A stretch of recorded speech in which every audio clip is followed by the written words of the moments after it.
Hello everyone, welcome back to Mr. YumYum's Trip Report. In today's video I visit Ekka for a fun-filled day of eating, checking out the rides, and enjoying the amazing atmosphere. Before we start, I'd like to give a special thanks to Team YumYum for supporting my content. Thank you so much. Ekka is always a huge highlight of the year for me, and it's something I really look forward to visiting. This year we arrived at the showgrounds at about 11:30. It took us a while to get there. We parked nearby at the Fortitude Valley station and took the train on the Ekka loop, which is super convenient. It's a new addition this year and made everything so much easier. Our first stop was the food area outside the 7 Pavilion, which has a great selection of lots of food stands and stalls. We went for this Mexican style food stand and I enjoyed the chicken tacos. It's a great place to chill out and relax. There's a great atmosphere with live music and all kinds of delicious food smells. Ekka runs for 9 days in August between 2 weekends, and we visited on a Monday and it was actually really busy. I think it's because the Monday has a discounted ticket price, and I was surprised by how many people were there. The atmosphere was incredible and everyone was very excited and having fun. After that we made our way into the 7 Pavilion building and we had a look around downstairs. There was all kinds of agricultural displays and lots more. It was really fun seeing the fish tank display area where they had these really cool pirate skeletons chilling out, which was a lot of fun. It was awesome seeing the creativity that people put into their fish tank displays. My favorite was the little bluey display. There were also these creepy looking scarecrows, which were quite funny. There's so much stuff to look at here. I feel like you could easily spend like an hour or two down here, and it's really interesting.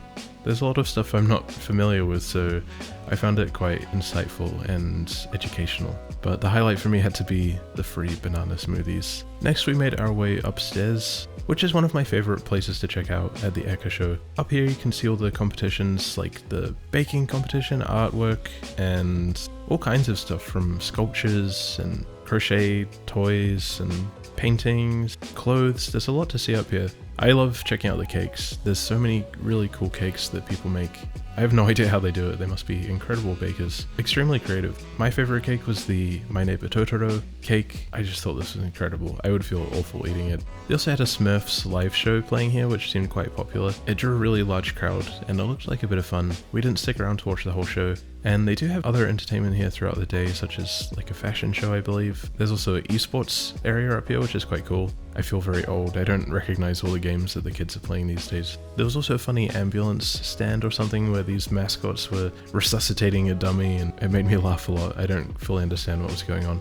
And there was also a display showing how the area is going to be developed over the next few years for the Brisbane Olympics in 2032, which was really cool. I'm super excited to see how the Olympics impacts Southeast Queensland, and particularly if it impacts the theme parks at all. I guess we'll have to wait and see. Next we made our way downstairs and across to the Woolworths food pavilion, which is an enormous space full of food stands and food trucks. There's so much stuff to choose from. It is very busy in here, a very popular place, and it's not easy to walk around. You're sort of shuffling along and feel very cramped, so I wouldn't recommend it if you're claustrophobic, but they do have some really nice food in here. I went for my traditional Ekka snack, which is the twisted potatoes, and I also had a blue lemonade, which was quite nice. Some other people in my group had some chocolate dipped fruit, which they said was very tasty. We also tried a thick cookie, which was very tasty.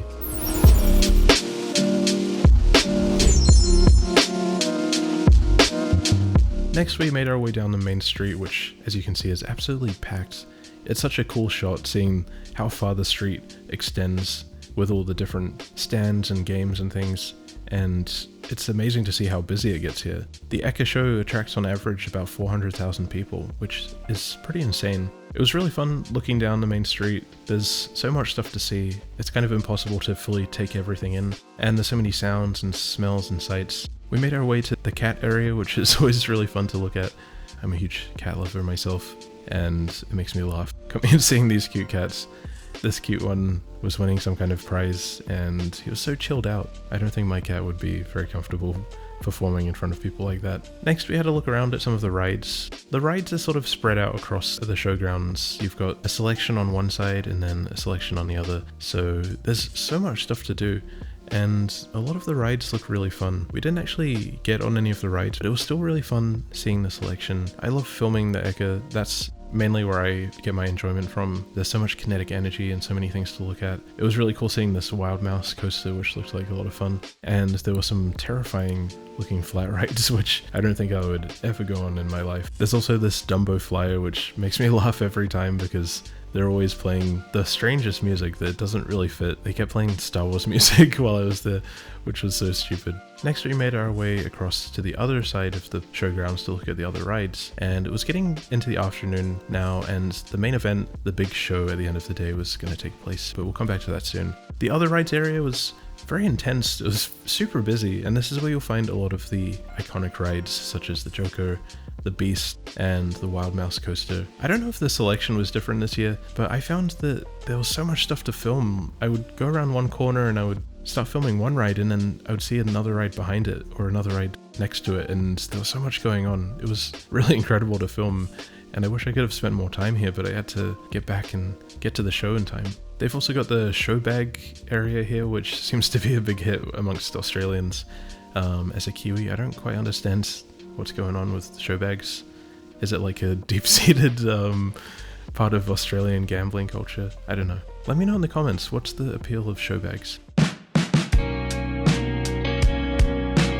Next we got some seats in the main stands to watch the show, and this is so much fun. There's so much stuff to enjoy. You've got horses, sheepdogs, doing herding, some really great live music and crowd interaction, and then this really fun stunt show and monster truck section. I think it was like a Hot Wheels themed show, and the stunt performers are absolutely incredible. They're really talented at what they do. I have no idea how they do it. It's very dangerous, obviously, and all it takes is one tiny thing to go wrong. They somehow pull everything off. They're doing backflips and multiple people in the air at once, and of course the monster truck, which is really cool. I'm not usually a big car guy, but something about this brought out my inner child, and I was just grinning the whole time. It was so much fun. And then for the grand finale you have the fireworks show, which is absolutely amazing. We were sitting in the stands, which did have a roof, so we couldn't see the entire show. We couldn't see what was happening in the sky, but the show was still insanely entertaining and had so much energy. It was really fun. As well as the fireworks themselves, you had like fire dances, and at one point this car came out and it had like a flamethrower attached to the back of it, and it was just speeding around, and I was completely shocked. I didn't know how to react. I didn't really know what I was seeing, but I loved it. The highlight for me was completely unexpected. I didn't know this was something I would love so much, but it was the musician, I think he was called MD. It was absolutely insane. It was something I've never heard before. This didgeridoo music that was really fast, and there was a drummer as well. It was kind of like drum and bass, but didgeridoo, and the sound that it made was incredible. It gave me spine tingles. I don't even know how to describe how cool it was. MD, the musician, he's like got multiple didgeridoos, and he's playing incredibly fast, and he's super talented. And then along with the music, you've got like the fireworks, and it's probably the most excited I've gotten from any sort of live show I've seen in years. It was really amazing.